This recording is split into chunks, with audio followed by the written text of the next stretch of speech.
ఇవాళ రాత్రి మనం ఇక్కడే బస్ చేద్దాం. ఆగ్రా ఇక్కడి నుంచి ఎంతో దూరంలో లేదు. నేను ముందు అక్కడికి వెళ్ళి మన మన్సూర్ని కలుసుకోవాలి. హుజూర్ సరేనంటే మన్సూర్కి వర్తమానం పంపిస్తాం. ఎట్టి పరిస్థితుల్లోనూ వద్దు. నేను అక్కడికి వెళ్ళి స్వయంగా తన్ని కలుసుకోవాలి.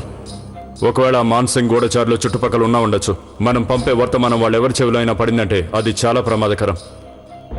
ఈ విషయంలో మనం చాలా అప్రమత్తంగా వ్యవహరించాలి. ఇక్కడంతా రోగాలు వ్యాపించాయి.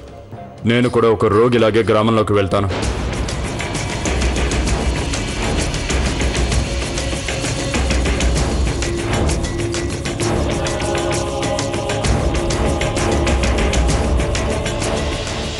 ఒక ఎద్దుబండిని కూడా ఏర్పాటు చేయించు. నేను నిరుపేదగా నిస్సహాయుడిగా వెళ్ళాలి. నేను తిరిగి వచ్చేంత వరకు మీరంతా ఇక్కడే ఉండి నా కోసం ఎదురు చూడండి. చడి చప్పుడు చేయకుండా ఎవరికంటా పడకుండా ఉండాలి.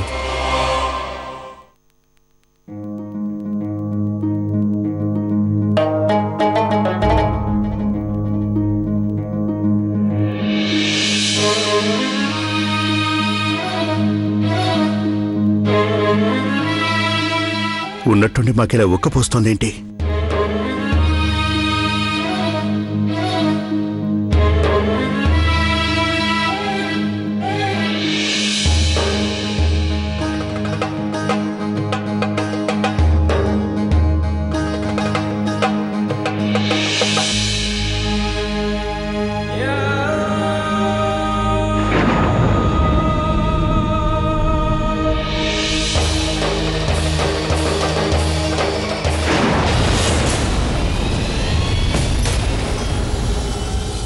ఇంత కాంతి ఎలా వచ్చింది?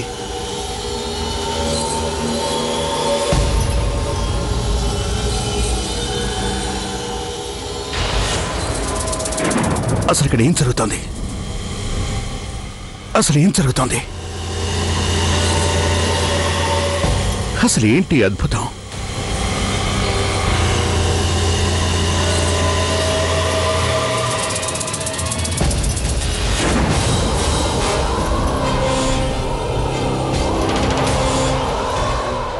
అసలు ఏమిటిదంతా?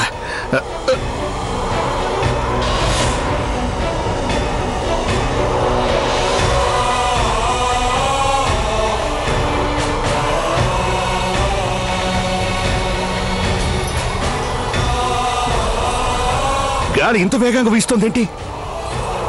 ఇక్కడ ఏం జరుగుతోంది? గందరగోళం అంతా నీ అంతరంగంలోనే ఉంది జలాల్. నీ లోపలి గందరగోళం తగ్గిపోయేంత వరకు నీకు బయట మనశ్శాంతే ఉండదు. నీ అంతరంగంలోని కల్లోలం అంతమయ్యే వరకు ఈ బయట తుఫాను తగ్గబోదు.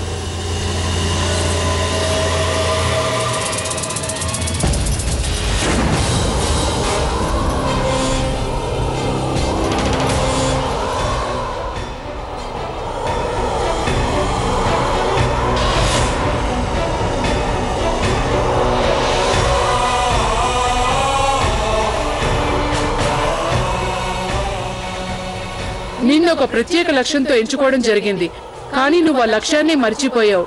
నీకు అక్బర్గా పేరివ్వడం జరిగింది. అంటే నువ్వు ఒక దేవదూతలాగా ప్రజలకి సేవ చేస్తావని అలా జరిగింది. నువ్వు ప్రజల్లో ప్రేమ సందేశం వ్యాపింపజేయాలి. కానీ నువ్వు చేస్తున్నదేమిటి? దేవదూతలకి ఆగ్రహం తెప్పించావు. ఎవరు నువ్వు? మా కళ్ళ కింద కనిపించడం లేదు.